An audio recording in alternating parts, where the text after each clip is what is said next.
Welcome to this episode of the NeuFit Undercurrent podcast. I'm joined today by my new friend, Megan Evans, who is a MS patient herself and really used that experience in a powerful way to start her new business, her project called the MS Stage. And she is now helping mostly women so far, but helping people through I won't say heal MS, but helping people manage and improve their symptoms and process or optimize their process of dealing with MS through techniques like movement and meditation and some really powerful practices that complement the more medical interventions that people are doing. So I'm excited to dive in here and welcome Megan. Thank you so much. Thank you for having me. Yes, yes. So we got connected recently through Terry Walls, and you came down to our weekend intensive, the MS boot camp, which we'll get to talk about here. And certainly, I'm excited to share with everyone who's listening, share more about your program, which I really like. I mean, the concepts, the approach here, I think is really valuable. Before we get into any of that, though, just to set the context, can you please share your story and your journey so far with MS? Yes, absolutely. So I was diagnosed almost 19 years ago. It'll be 19 years in February. And I was 24 years old when I was diagnosed. I was in the process of my first move from New York to LA at the time. I was living in New York City, working, very busy, high-powered job as an assistant, as a celebrity publicist assistant, and was in the process of moving to LA for another new job and lost the feeling on the left side of my body.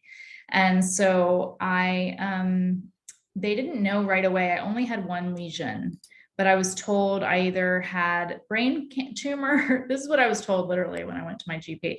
He was like, your symptoms seem like you have a brain tumor, you've had a stroke, or you have MS. And I was like, well, I'll take door number 3, I guess. The other 2 sound really horrible and scary, and so does the third, but that sounds better than the other one. So can I have that one, please? And so they sent me to a neurologist. He only saw one lesion on my brain and couldn't officially diagnose me. And so it really took 6 months. He told me I'd end up in a wheelchair one day at 24. And I looked at my mom and I was like, no, I won't. And I walked out of there and said, I'm never coming back to this man again, because I'm not going to have somebody tell me how I'm going to end up.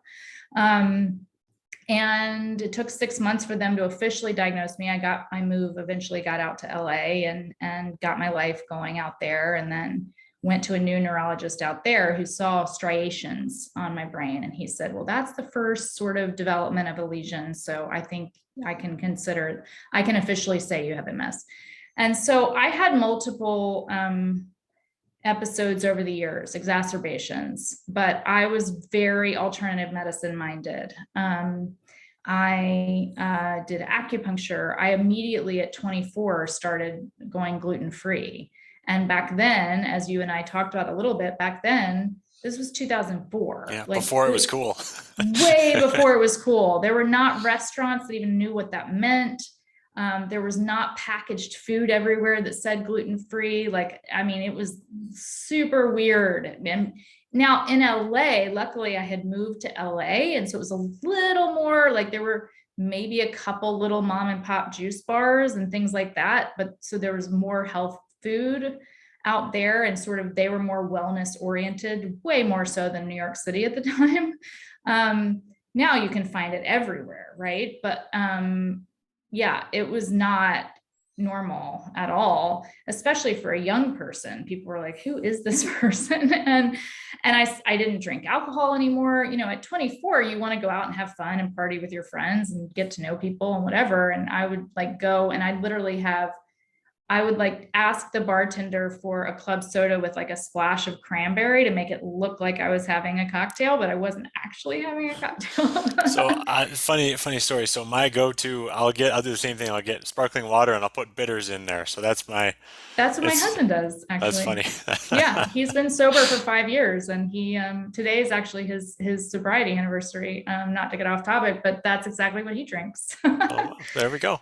Yeah, It's good, some yeah. good health, good digestive health benefits too. So, Yeah, there you go. I don't like the taste of bitters at uh-huh. all. Like I am not a bitters fan, but he loves it. So I'm like, good for you. That's great. When you're You know, talking about cranberry, I guess cranberry juice is probably sweetened a little bit. So if it was like pure it, cranberry, that would be I don't bitter do that also. Yeah. anymore, but I mean, now because I'm don't, now it's like I'm trying to watch my sugar, but back then it was like, well, at least I don't have alcohol. Right. So I would like make myself look like I was drinking a Cape Cod. Right. But because I still was young and I was trying to, meet people and have fun and whatever. But so yeah, so that was me. That and I was on a path of alternative medicine. And you and I talked about I love the newbie because I'm really into frequency work because I went to a homeopath who my mom discovered back then, who was in Florida, who sadly is now retired, but he had created his own like computer system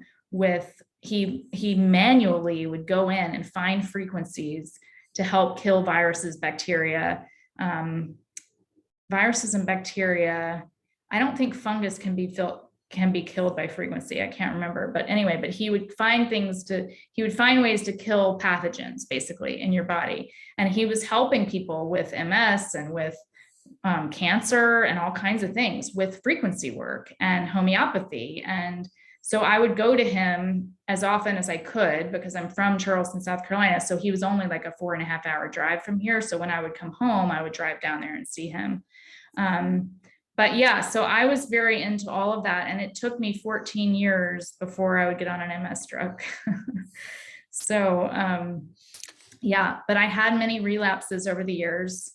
Not many, I shouldn't say that. I probably had, I don't know, over the 14 years, I probably had 4 or 5 bad ones. It So was, initially you said you couldn't feel your left side. I mean, initially you had the left-sided numbness. and Did that, vertigo. and vertigo. Mhm. Did that kind of normalize? Did that go away in a period of weeks or months, or what was the Yeah. kind of the trajectory of that? Yeah. I took, well, they put me on IV steroids. Hmm. But also what happened was the doctor, the neurologist, another reason I didn't like him, he gave me a spinal tap. They then lost the results of the spinal tap. Like they lost it. They put me through it, right? It was horrid. And I woke up the next day after the spinal tap in so much pain that I ended up in the hospital for 5 days because of the pain from the tap. And they had to do 2 blood patches to take blood from my arm to put them back into where they had taken out the spinal fluid. And I was in horrid pain and on steroids for 5 days. So it took me a month probably to get back on track. I didn't move to LA. Like my job in LA, my new job had waited on me for a month. Because I couldn't, and so literally what I did was when I got out of the hospital, I very slowly, my mom was like, you need to go to a trainer. Like I went to a physical trainer and he did balance exercises with me. And we slowly got things going again. And I took a bunch of homeopathy. I took herbs, Chinese herbs, and went to acupuncture and just did everything I could possibly do to get back on track. And then eventually a month later, I moved to LA and I was pretty normal. I was dealing with fatigue and, I definitely knew something wasn't 100% right, but I was pretty normal. I Hmm. mean, I pretty much got it all back. Thank God. Yeah. And then you had these flare-ups, exacerbations over five of them maybe over those next 14 years. Yeah. And I mean, it was like one time I had, it was always stress related Hmm. every single time. It was always a stressful episode, whether like one time I got in, this was a different job, not that job, but I got in an argument with my boss at the time. And it was the same time that I also didn't realize I had a gas leak in my apartment. And so I had been sleeping for like 2 days basically with a gas leak in my apartment, breathing in the fumes, on top of the fact that there was mold in the apartment, on top of the fact that my boss she had kind of exacerbated it even more because we had gotten into this argument, which is so unlike me anyway, but she was like berating me. It was crazy. And it just set me off. And I literally woke up that morning and I couldn't even make it to, I was crawling to the front door of my apartment. I couldn't even make it to the door. And I called my colleague and I was like, you have to come get me. Like, I got to call 911. And that was a really bad one. And I had double vision for like a month. I mean, I couldn't drive. I had bad double vision for at least a month. So that was a really bad one. Other than that, my worst one ever was 5 years ago. And that was what really catapulted me to finally get on an MS drug, because the neurologist at that point, we lived in Nashville, and my neurologist at Vanderbilt said, Megan, it's time. Like, I had fought it for so long. I didn't want to be on a medication. And she was like, you really, I mean, it's time. You've got to get on something. And I just believed for so long that I could heal myself, that I could cure it. And I would always say I was diagnosed with MS. I was never willing to say I have MS. So as much as I was I'm a very spiritual person, as much as I was into spirituality and into positivity and into alternative medicine and all the things and doing all the right things, eating the right food, I resisted it.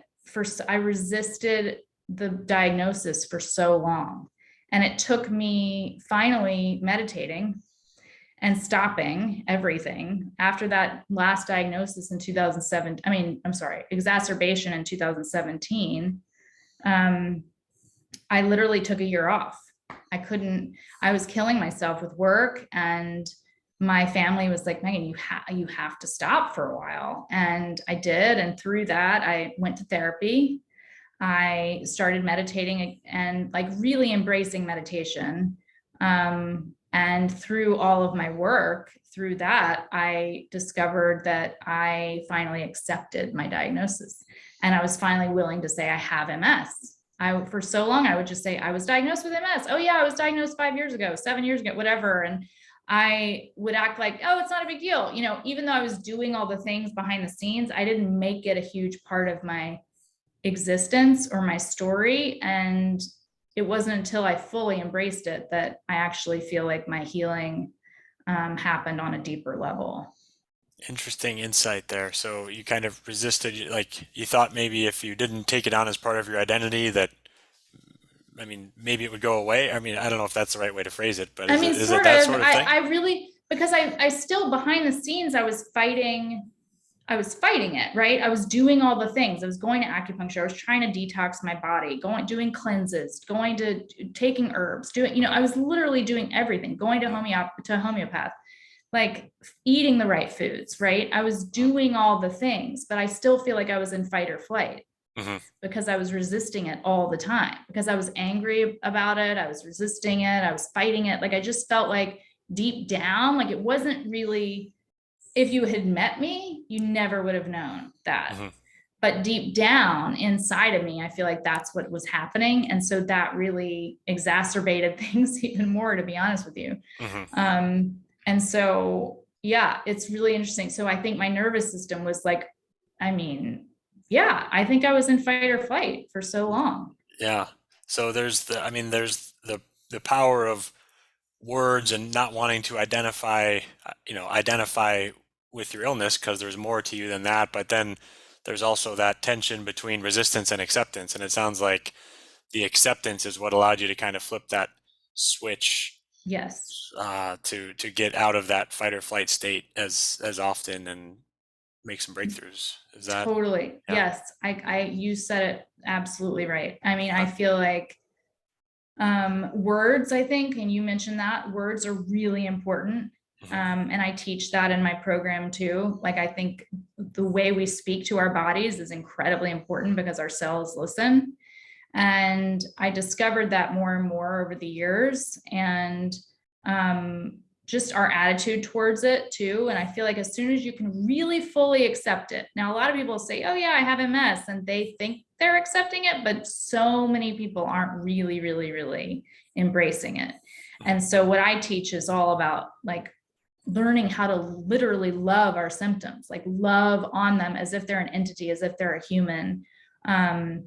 Give them a name, talk to them, embrace them. So nourish them as much as you're trying to nourish yourself. so that you're creating a relationship, a new relationship. It's a big mindset shift. It's all about mindfulness, but it's super empowering, and it really can help people just, like you said, flip the switch. As I say, flip the script, right? Like you're Mhm. changing your script, you're rewriting your script.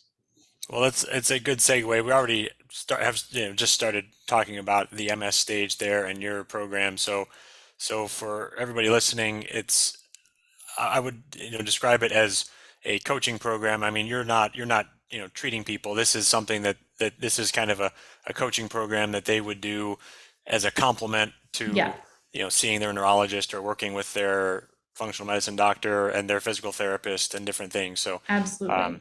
I would describe that. So can you, and you've already listed or shared some elements of that, Yeah. mindfulness and talked about that, but can you just describe to us the MS stage, what the program is, how it works, just at a high level, then we can drill down on some components. Yeah. So Um, I have a background, I'll just briefly say that I have a background in theater and dance. I grew up acting and dancing when I was young, and then wanted to be a director and choreographer, and ended up going into theater and then into film, worked as a celebrity publicist, then as a personal wardrobe stylist. So I've been sort of in and around the entertainment industry basically my whole life, right? And then I went into styling, which was all about building confidence in people.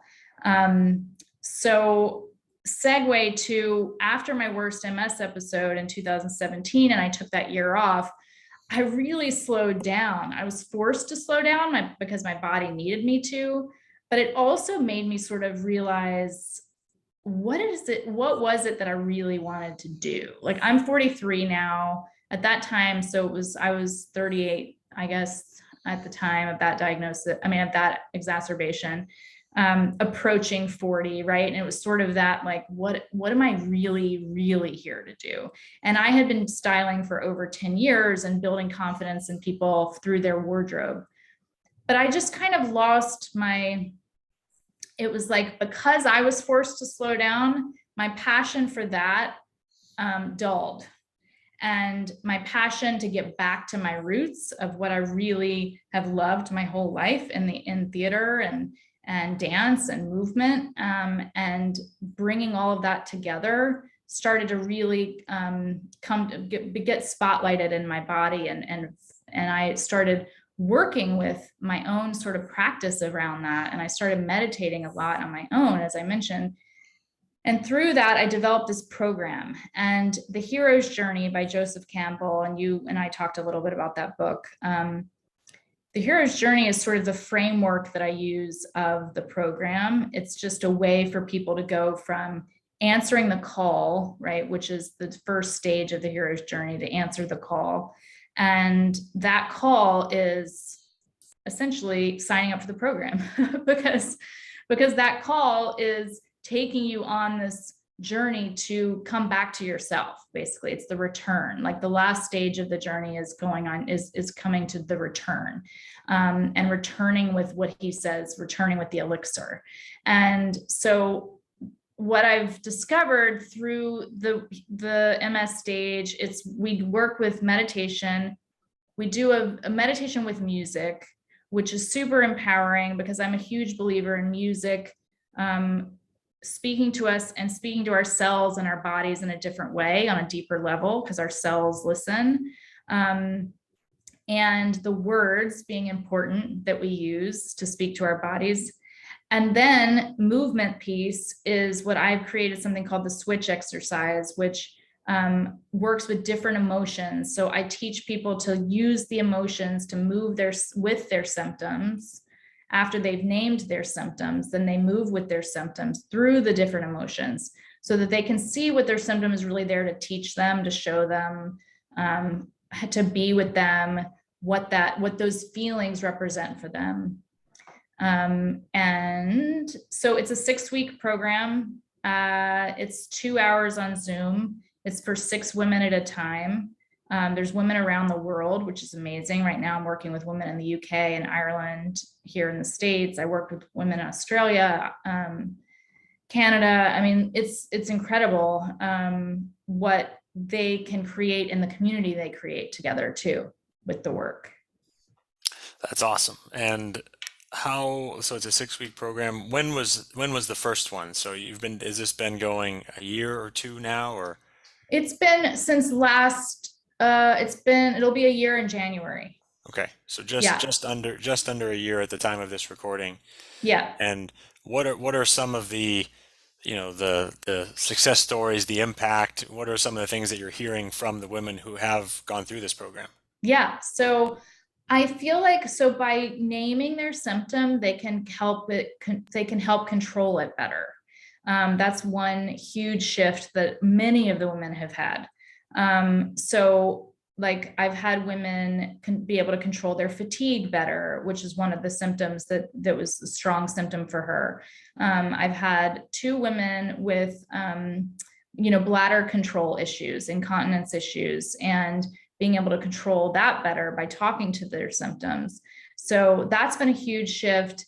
And honestly, lifestyle in general has been shift for a lot of women in terms of like one woman, well, actually two women, this was crazy. They were in the same group, had not talked about this. And literally the day after our sixth class, they were both quitting their jobs on the same day. I was like, what? We didn't even talk about your jobs. I mean, it was like not, it just was like the power of the group. They had not talked about it. I had not talked about it with them. I had no idea it was going to happen. And they both quit their jobs. They both got new jobs that they love, that they're excited about. One woman started swimming. She had always wanted to swim. She started taking swimming lessons. Just really amazing life changes that I think because of the MS stage, they became empowered in a new way and felt that they could actually make a change. And they started prioritizing themselves. And instead of being negative or being down about certain things, they became positive and felt empowered, and they could make the changes on their own. So that's been really, really awesome to witness and watch. That's awesome. Very cool. Thank you for sharing that. Yeah. And yeah, I mean, so much, we talk on our podcast and in our work at NeuFit a lot about restoring function in the nervous system and neuromuscular, musculoskeletal work, and neurologists are talking about the immune system and nerve tissue and things like that. And this is, I think, the third bucket, the psycho-emotional, Mm. spiritual component that is very valuable, very important, and to help empower these women who are going through your program like that, I think is incredible work. Thank you so much. Yeah, it means it feels very important to me. It felt when I created it, as I was creating it, I just knew that this was something really important that needed to get out there for women. And eventually I'll work with men too. I wanted to start with what I knew, what I know best. And the people who tend to resonate with the program are either newly diagnosed women or women who've had it. It could be 10 years or up to as long as me. I think the newer diagnosed women to the 10-year mark tends to be the sweet spot of, and they tend to be around my age too, but that's not necessarily what I was searching for. It just tends to be what I attract, I guess. But yeah, it feels like really important work. And what I'm doing is mind, body, spirit. It's not, one or the other. There's also that we share stories with each other. Everyone shares their stories. I use an acting improv exercise to teach them really the power of presence, to being present with their story and sharing it in a very methodical, slow way. And I guide them through a practice that helps them do that. And then obviously the movement piece, and then the meditation piece is the mind. So it's all about mindfulness and being present and learning how to be present, which then I think is what transfers into them having the major shifts because they've slowed down, right?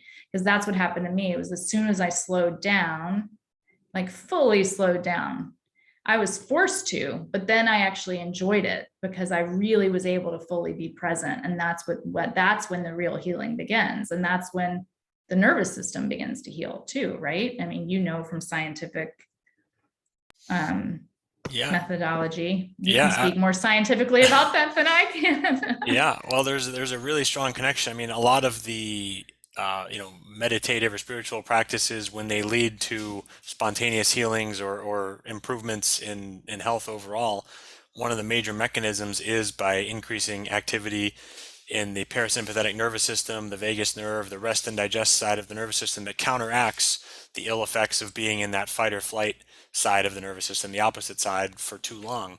And Mhm. so these types of practices have it's not just like a woo-woo thing. It's both, it's a two-way street. The body affects the spirit, and the spirit affects the body, Yeah. and then the mind. You can substitute whatever word you like there, but um, it definitely makes a physiological impact. And there's also a study that got published, either Science or Nature, one of the premier, that first found this link between the vagus nerve and the immune system. So when the vagus nerve is active, it creates a negative feedback loop with the immune system to quell or reduce immune activity. And of course, MS and autoimmune conditions are excess immune Mm. function. So Yeah. increasing activity of the vagus nerve can quell that or calm down that autoimmune uh, state. So that there's a direct physiological mechanism there, and Yeah. a powerful one, a really really powerful one. So I think it's cool work, and we have a special treat here for our listeners. So if you're listening, this will be something that's best viewed here. But um, Megan graciously offered to share a demonstration of both the movement practice, which I think you'll show now, and then the meditation. We'll do a short guided meditation at the end. And so, in At the case you're end. in case you're Yeah. driving in the car or something, you can tune Yeah. in. Kind of check back in later. But can you share with us the an example of one of your MS stage movement practices now? Yeah, absolutely. I want to make sure without these on that you can still hear me. I will say one thing before I start. There is also scientific research that shows dance, music, and like drama therapy. I am not a therapist, as you said before, but there are methods that actually can help MS symptoms and cognitive, whether it's cognitively or balance or whatever. So all of these things that I've kind of done all together, there is proof that it helps and it can work. So I wanted to mention that since you're a science guy. Awesome. Yes. Okay, so I'm going to stand up. I'm going to take these off. Can you still hear me? So far, so good. No. What'd you say? Uh, yes. Now you can if this is on. What if this is off? Hold on. Can you hear me? No. Yep. Still good. Okay, sorry. Okay, well, I'm gonna stay attached and I'm gonna somehow move attached. Sorry, I don't have AirPods on. Okay, so when you're moving, I'm gonna push you back a little bit so you can see me a little bit more. So what I like to do is I give people different, I'll put a song on. I'm not going to do it right now because we talked about that, but I will give you an example of if I had a song on. What I do is every 30 seconds of the song, every 20 to 30 seconds of the song, I call out different words. So for instance, my left leg is my hardest, it's my biggest issue with my MS. And I've given her a name. Her name is Roxy. And my left foot is also, I get foot drop on my left foot. So those are my biggest complaints with my MS. So what I'll do is I'll give you an example of what moving with my left leg looks like. So we start with resistance. So with resistance, it's with music on, and I don't have music on right now, but with music on, you have to just do whatever feels right for you in your body. So with resistance, I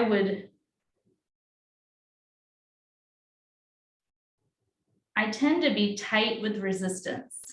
So whether it's I'm clawing at it, I'm just moving it really slowly, And I tell people to go under the beat or with the beat. It depends on what feels good for them with So resistance. if you're only listening to the audio and Yeah. not watching this, Oh, right. Megan You're not watching. has her hands with kind of pressure, kind of massaging her leg and kind of with some pressure and effort and movement Yeah. up and down And there. think of like a claw, right? Like you're clawing almost, but very slowly. Yes. Um, and then the next emotion I would say is acceptance. So those are the big things that a lot of people with MS deal with. It's like first they resist it, then they finally accept it. Like it took me so long to accept it. So with acceptance, you can move with ease, right? It's like just grace. So whether it's I'm moving just with fluidity in my movement. So I like to just kind of I like to go a little bit in a circle, very slowly. You could just love on it a little more gently instead of the claw feeling and the slowness. Maybe you're doing it a little bit more steadily. And then you could do hate and love. So sometimes I just tell people to do like, choose a song, and I have playlists too. They can follow me on Spotify, and I have playlists that outline different songs that I think would fall into these categories. So if you want to do a song hating your symptom and then do a song loving your symptom. So always end on a positive note so that your body feels what the positivity of that feels like. Does that make sense? I think so. Yeah. I think. Okay. Is that a good example?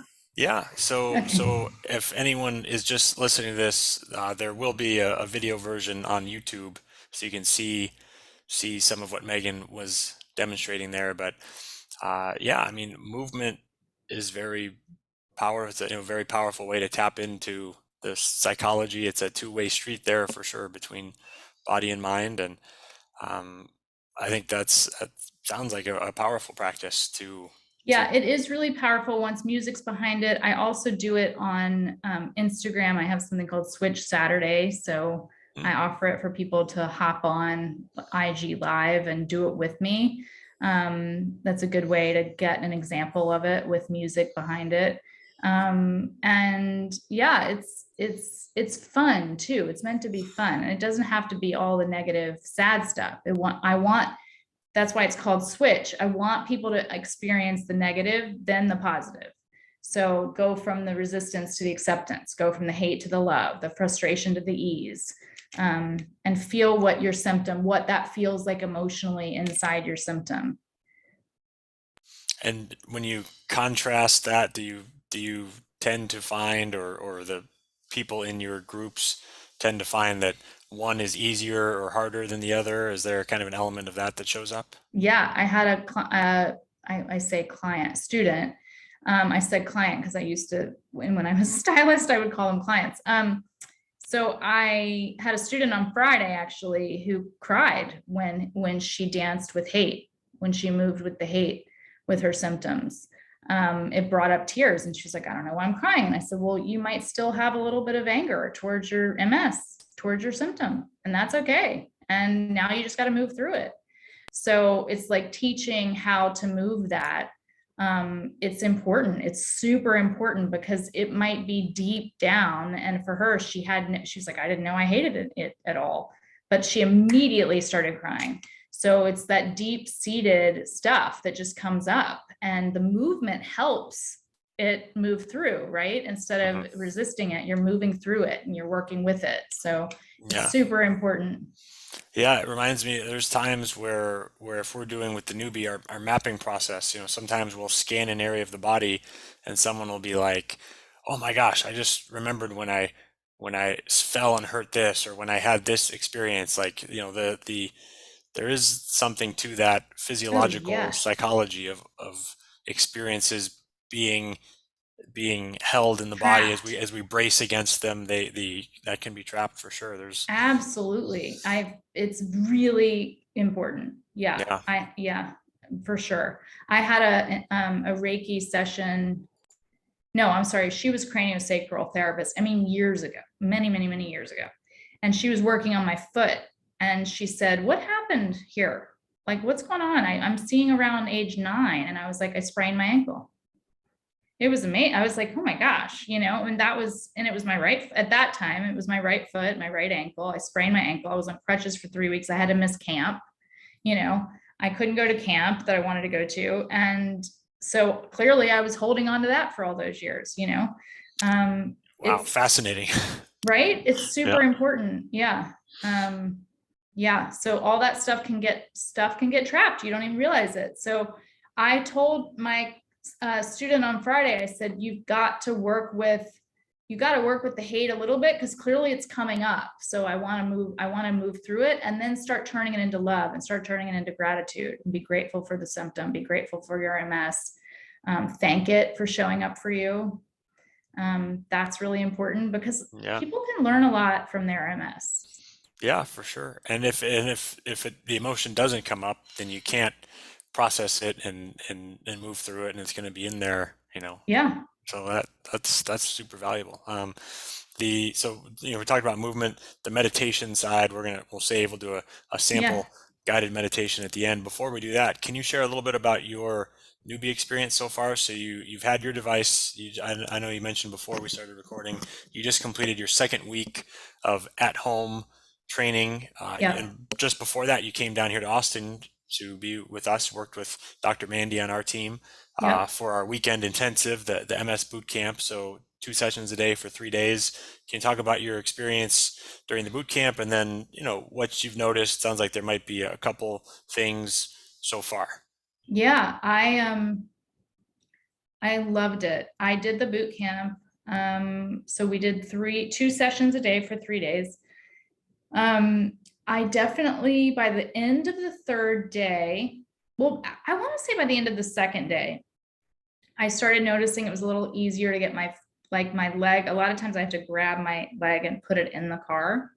And I noticed, and that night my husband and I went out to dinner and I crossed my leg and sometimes I'll pick my leg up to cross my leg. And I crossed my leg and I looked at my husband and I was like, "Did I just do that?" And he said, "Yeah, I think you did." And I was like, "Oh, okay, cool. That was cool." And getting in the car was easier. I didn't have to lift it as much. It was much easier. So that was really cool. And then now that I've had it at home, I wish I had Mandy with me. I wish Mandy just lived with me, working out with me every day because it would make it a lot easier. But no, she's amazing. So anybody who goes there, she's incredible. I've already referred people to you, by the way.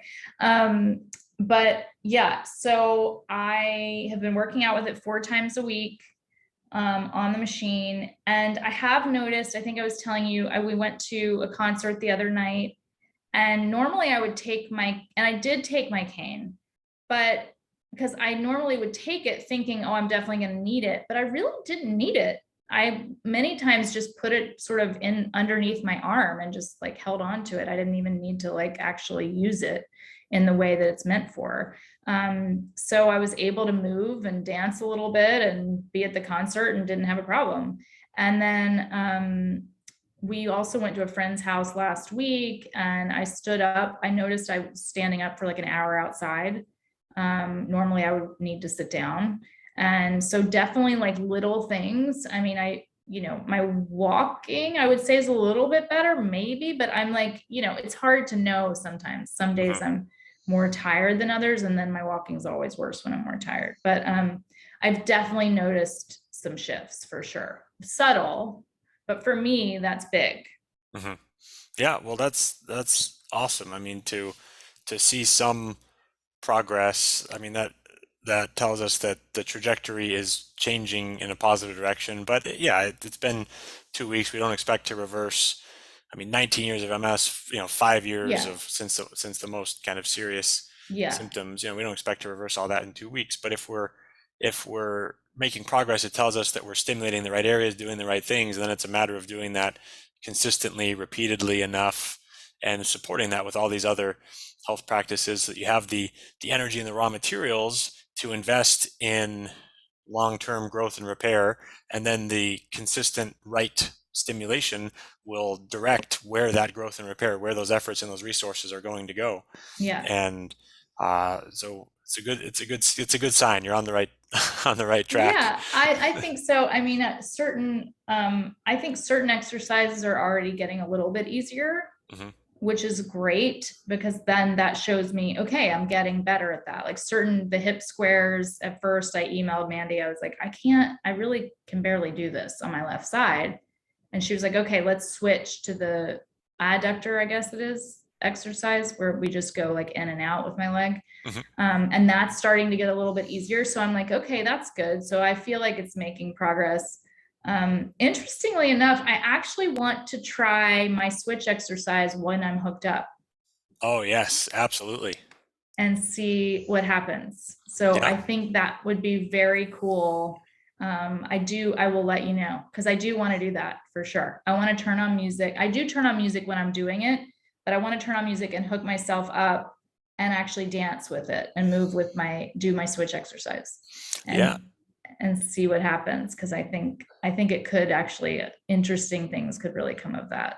So one of the things that we say to, physical therapists or other practitioners who are getting the device, individuals like yourself, is that one way to use, probably the simplest way to use the newbie, is to take the exercise progressions or the movements that you'd already be doing and add the newbie in so that you make them more impactful. Because when you're getting that more sensory input from that area of your body, it's going to help you better activate that area. Your brain's going to know that it's there. You're going to get this better quality and more significant sensory input from there, so your brain can better perceive and control that area of your body. And I think it'll help make that experience even more powerful. So I'm really excited to hear about that. We'll have to do a part two here so we can check in Yeah, and I would love that. Yeah, see that I'll combination. do it. I'll practice and I'll let you know how it goes because I Yeah, think that would be really cool and really empowering to see how that works.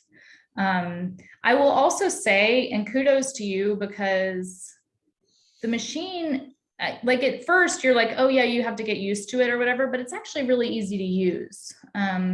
I can see how for older people it might be challenging and they might need their spouse to help a little bit, but it's actually it's kind of becoming second nature a little bit. It's gotten a little easier to use.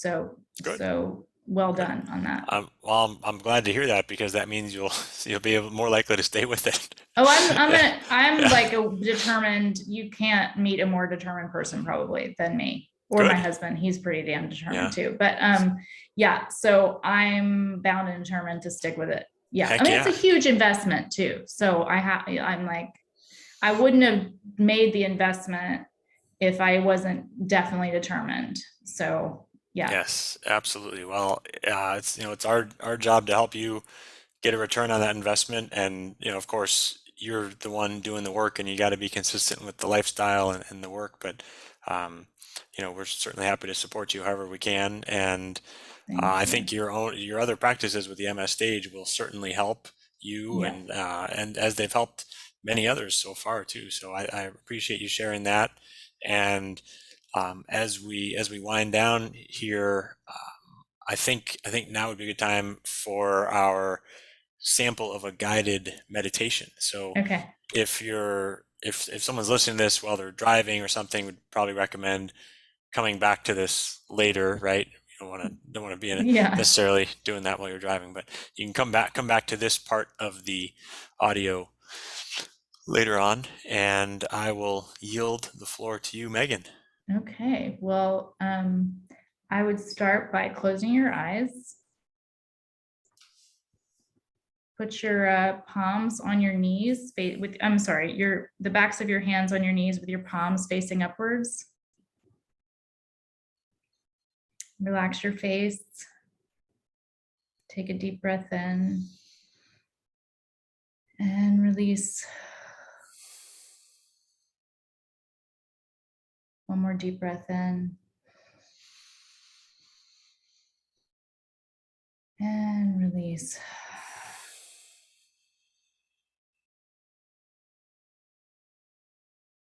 Now notice what you notice in your body. Begin to feel your feet planted on the ground.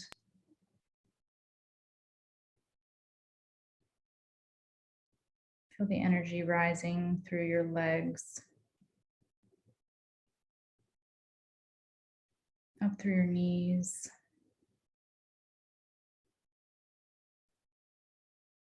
your quads,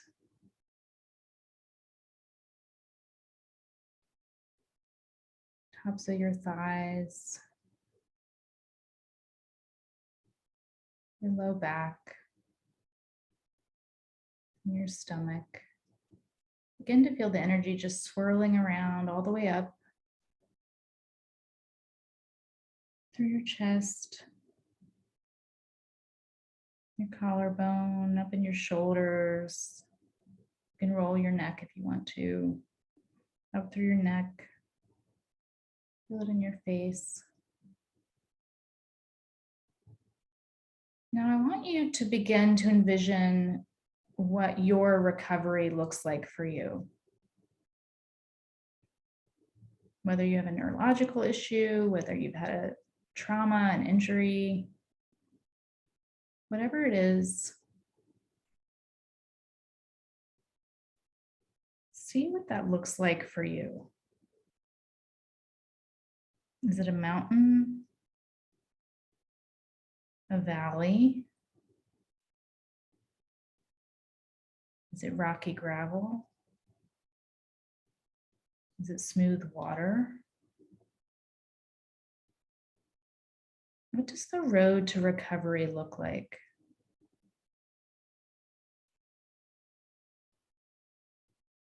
What do you see on the path that you're on? Is it a stream? Is it the ocean? Is it loaded with lots of energy? Is it hectic? Is there fear involved, or is it just calm? What does that look like?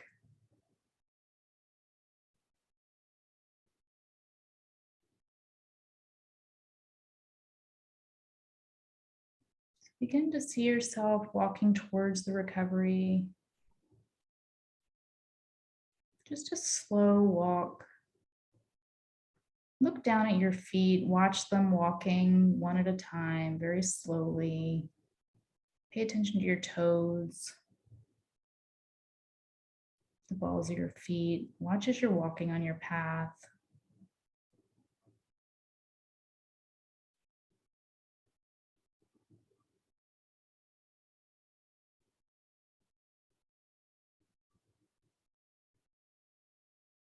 Focusing one step at a time. Now see yourself skipping. Just skipping. You're happy. You're moving with ease, just skipping along. Maybe you're playing hopscotch. Now begin to sidestep. See yourself doing the grapevine like you're dancing. Maybe begin to dance with your body in recovery. Watch as you begin to go through the phases. Now you begin to jog. Begin to jog with your injury. Now begin to see yourself running as fast as you can.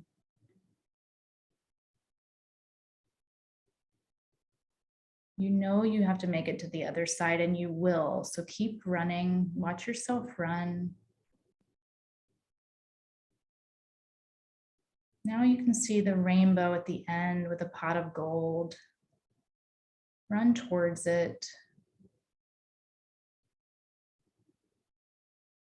When you get to the end, see yourself fully recovered. The current has run up through your body. The healing has taken place, has fully occurred. You've gotten to the rainbow, to the pot of gold. Give your body a hug. Thank it in gratitude for staying with you, for helping you heal, for recovering, for getting you to the end of the road.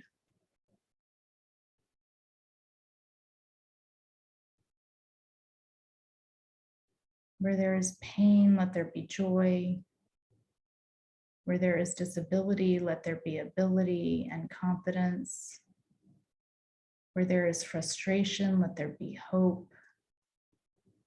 Where there is anger, let there be freedom. Now take one last deep breath in.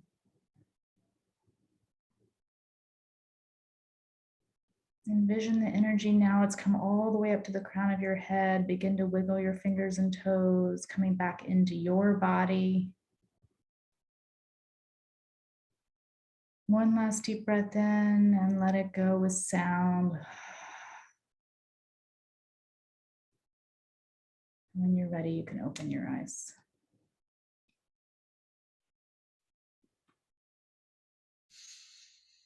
Ah, wonderful. Thank you. You're welcome.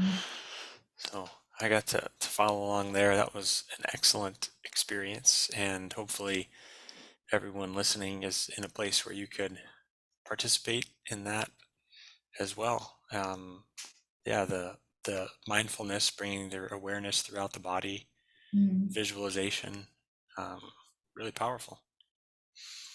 Well, And good. that, I'm glad it served you, because that is the work. That is the work at the MS stage. That's what I do. mhm. And just kind of one other perspective on that, the power in a lot of this physiological psychology work. There's kind of this progression that where people talk about how our identity creates our beliefs, and Mm, our beliefs create our, or lead to our habits and our actions, which of course determine our environment and our reality and what happens there. And being able to if you can go upstream and shift some of those first dominoes, that can certainly influence the downstream, and you get more leverage working upstream there, and identity and beliefs. And that's visualization, and those meditative practices plays a big role in that. So that's really cool. All right, for everybody listening, what's the best way to find you, Megan? Thank you so much. Yeah, on Instagram at the MS Stage. There, my website, www.themsstage.com. You can sign up for my newsletter there to receive a free meditation, and you'll get them monthly as well. You can follow me on Spotify, and you can link into my playlists there, which is a fun way to move with your symptoms. And is Um, that the MS Stage also on Spotify, or is that yes. your name? Okay. Yeah, that's the MS stage too. Yeah, so easy to remember, I think. Hopefully. Awesome. Yeah. Yeah, Well, thank you so much. I think your story will really resonate, certainly with other people who are dealing with MS specifically, and more generally with people who have other health challenges and are on parallel paths. I think it'll really resonate and bring hope and inspiration to people. So I really appreciate you coming on thank the you. podcast. Thank you so much. Thank you so much for having me. Thank you for your work and all that you do, because you're doing incredible work too. And I'm really excited to see where it goes Thank you. with I appreciate with my that very much. recovery And too. Yeah. yeah, I appreciate that. And I'm excited to see how it can help you. And it's good partnership here. So Yes, absolutely. Please stay in yes, touch. yes, absolutely. Will do. Thank you, Megan. And thank you everyone for tuning in to this episode of the Undercurrent podcast.